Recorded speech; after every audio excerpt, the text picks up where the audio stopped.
You should feel stupid every day because the people around you are so smart. This is the sort of another way of saying this is just raise the bar, right? If you raise the bar, you're raising the average effectiveness of your team, and that means that you're actually not, unless you're the rare, you're going to at some point be below the bar, and there's the occasional like superstar people who never fall below the bar, of course, but if you follow this principle, and this is one of those original principles I had, is like I told you about Alice Brody calling me in my lab, and this is the one thing she said that not in these words, but that she said that got me to say, okay, I'm definitely going to go check this out. It got me very motivated, and it's guaranteed. It's a guaranteed, sort of a success formula. And a lot of companies mess this up. They have open positions to fill, and they just hire whoever. And if you hire B's hire C's. And the bar just drops and drops. And at some point, you've got a competitor who's at a very high bar, and you're trying to compete with them, and they're cranking out stuff like 10 times faster than you are, 10 times more interesting and well thought through, more compelling, and just in every way better. And you're like, what's going on? And in Amazon, this is one of the ways that Amazon just continues to crush people. It's like it's just they have such an amazing team. How many of you guys saw the announcement about the Silk browser and the Kindle Fire? You know what I'm talking about?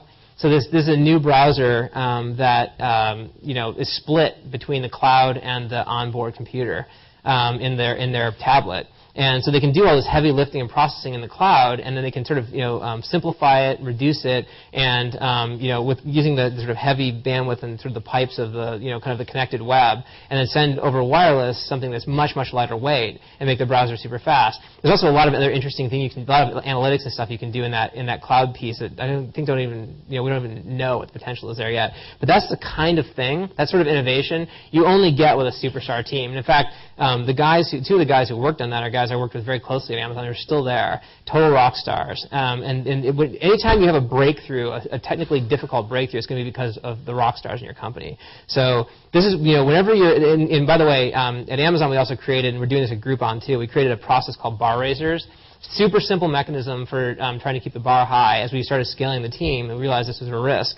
And so what it was we handpicked a bunch of people in the company who were, I sort of called them like awesome talent selectors. They're the kind of people who, if you put them in an interview, they come out and they're right most of the time about the person. And they just have a great track record of selecting fantastic people. And so we sort of knighted those people as bar raisers, and the power they got was the ability to veto any hire. And the requirement was that every interview loop had to have at least one bar raiser on it. And then the bar raisers couldn't force a hire, but they could force a no hire. And so that saved us. It was turned out to be one of the most important things we did. I ran bar raisers as a program for a long time. I was kind of the passionate evangelist for this thing. I deeply believe in it, and I think it's what makes Amazon such a great company.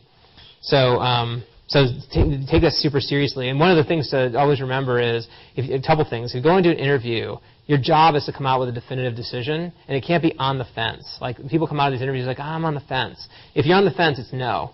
And that's really the thing. If you ever have a gut feeling that the person's not going to be a good hire, it's a no. Just always live to that. You'll never, believe me, you will not make a mistake and not hire a superstar, because when you get a superstar in an interview, you know it. It's super obvious, and so there's really no risk of that.